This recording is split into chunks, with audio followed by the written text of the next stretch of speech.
While the dam feeds the Lower Usoma Dam in Abuja for treatment and onward transmission of potable water to the FCT, the benefits of other components still remain potentials.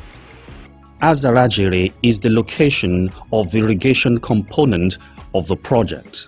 The gross area is 4,000 hectares, while 2,080 hectares out of it is for irrigation. Sadly, the 400,000 cubic meter irrigation reservoir and the motorized center pivots in place are still waiting for productive plants to wet. The Azarajere has 66 number of these center pivots. Some of them are 20 hectares, while others are 40 hectares. Some of the farmers that has been allotted farmlands on lease basis, some of them didn't even show up. Some of them, they try to rent it out, collect money from others.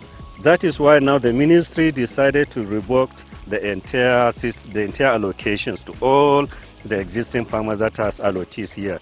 And now they invited commercial competent farming companies to come and manage this facility. And now they involve facility management.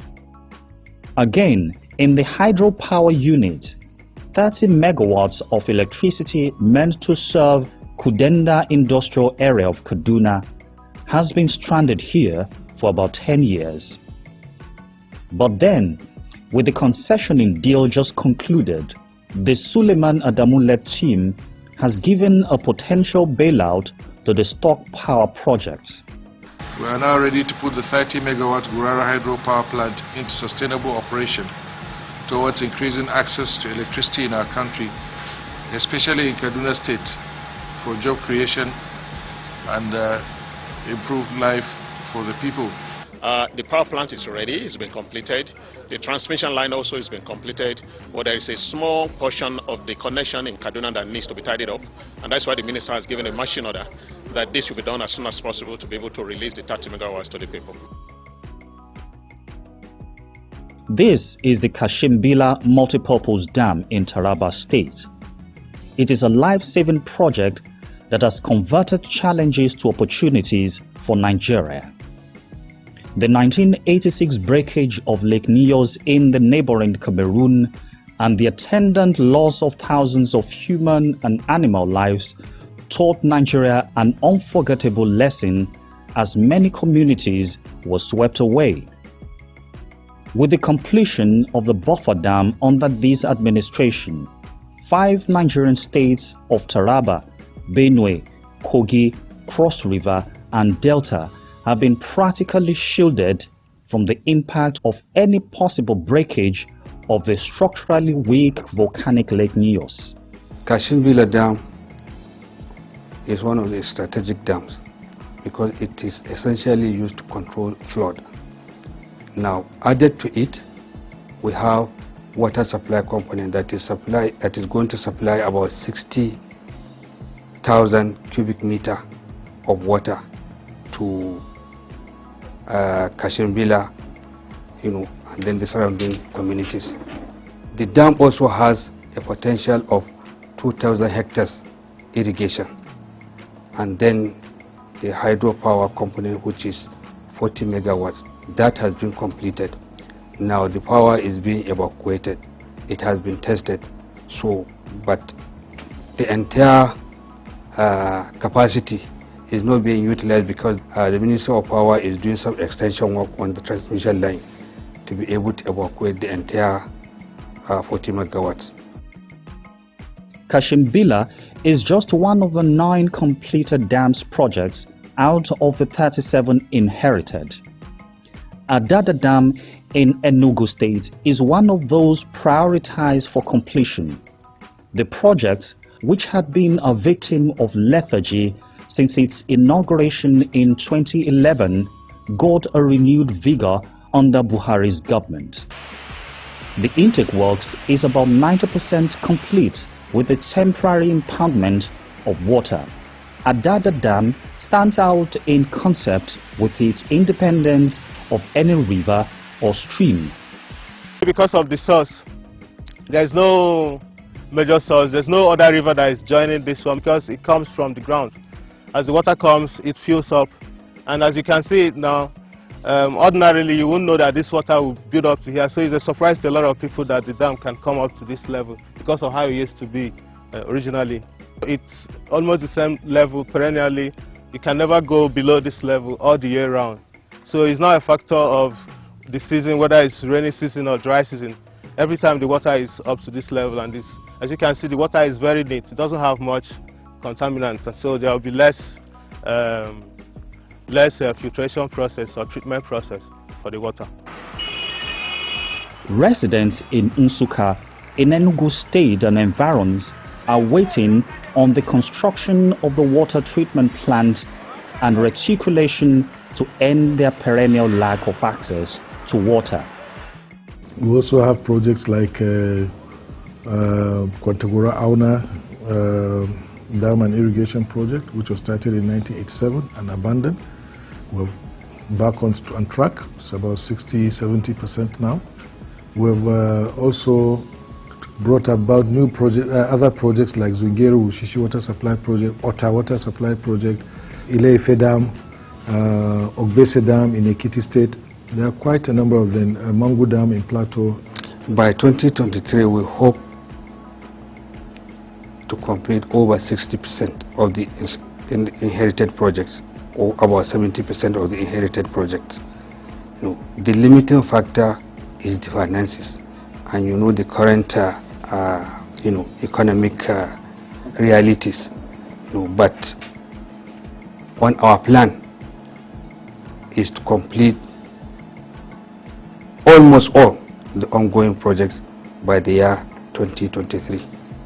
But there are some that definitely they will exceed the year 2023.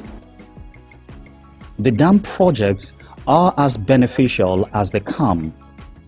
For instance, apart from the access road, the communities along Gurara Dam location are the first beneficiaries of the social responsibility sub-projects accompanying the main project. These include construction of basic school structures and boreholes to cater for their water supply need. Gaskiya da muna shan wahala saboda da sai an ji rafin kuma akwai nisa, to muna wahala sosai, ruwan ma kuma ba mai kyau bane, amma da aka kawo wannan gaskiya muna jin dadin shi. Ni dai ba ni da abin da zan ce musu shedan godiya, don garin yanzu yayi canji ba kaman da ba. Muna more gwamnatin nan yanzu. Apart from her internal concerns, Nigeria has also got a continental water management challenge to address. The international transborder Lake Chad is facing extinction. The contraction of the lake to less than 10% of its original size, which has endangered the livelihood of about 40 million people on its banks across Cameroon, Chad, Niger and Nigeria, now requires a life-saving effort.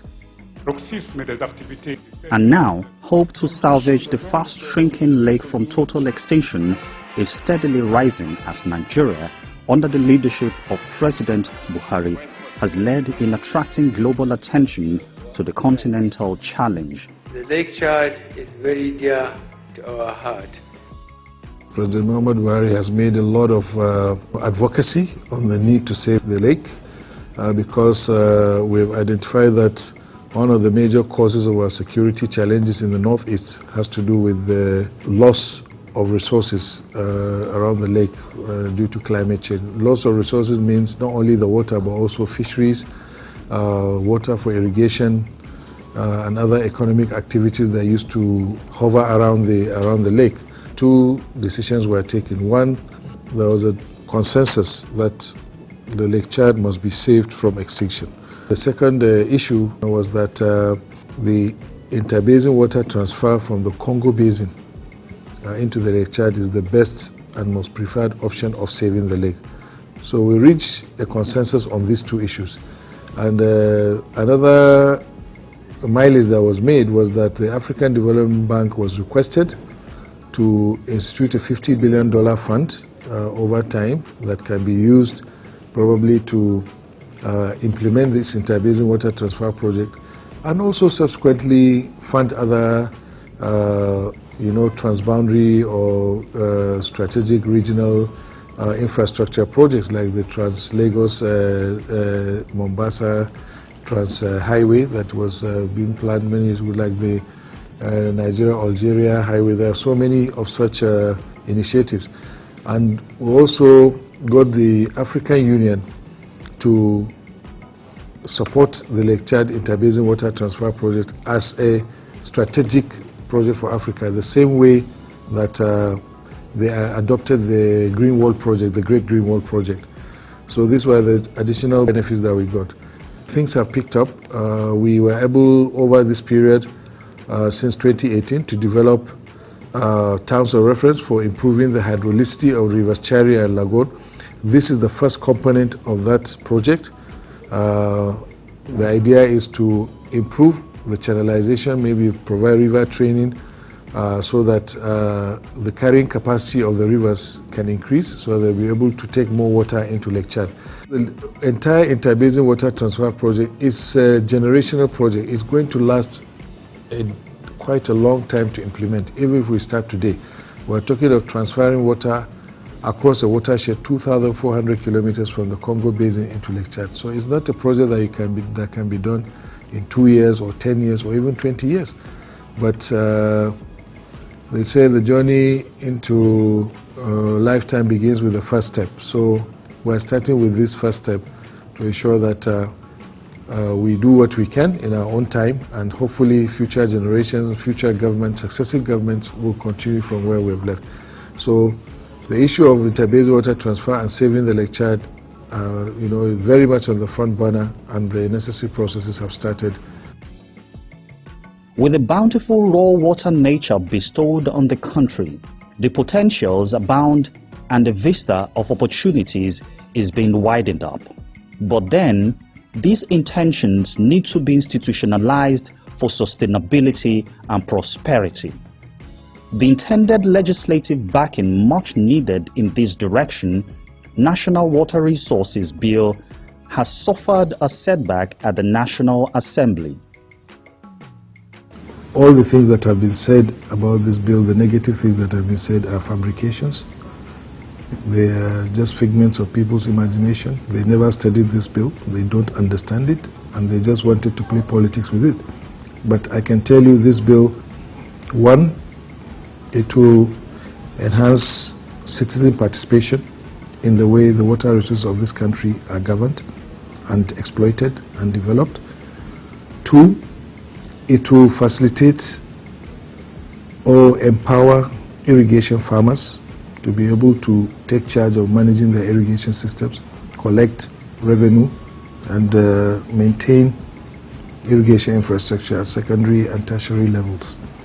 Three, it provides for a WASH fund, Water Sanitation and Hygiene Fund, for the country. And this is a fund that state governments can leverage to use to invest in water and sanitation projects so that we improve our water supply delivery towards attaining the Sustainable Development Goals. I mean, water, sanitation and hygiene. And fourthly, this bill provides for a stronger regulatory agency. The agency already exists, but the bill will strengthen it in such a way that we can now attract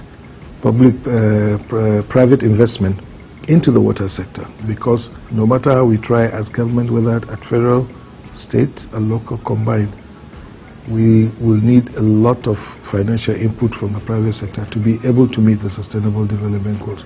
So these are the key issues, and when I hear people saying throw away the bill, I just marvel, because I wonder whether they know what they are really throwing away, what opportunities they are throwing away to the detriment of the people. However, the minister has embarked on vigorous enlightenment across various platforms to set the record straight. So, it is hoped that the House of the People will hearken to the yearnings of Nigerians so they can benefit from the bill when passed.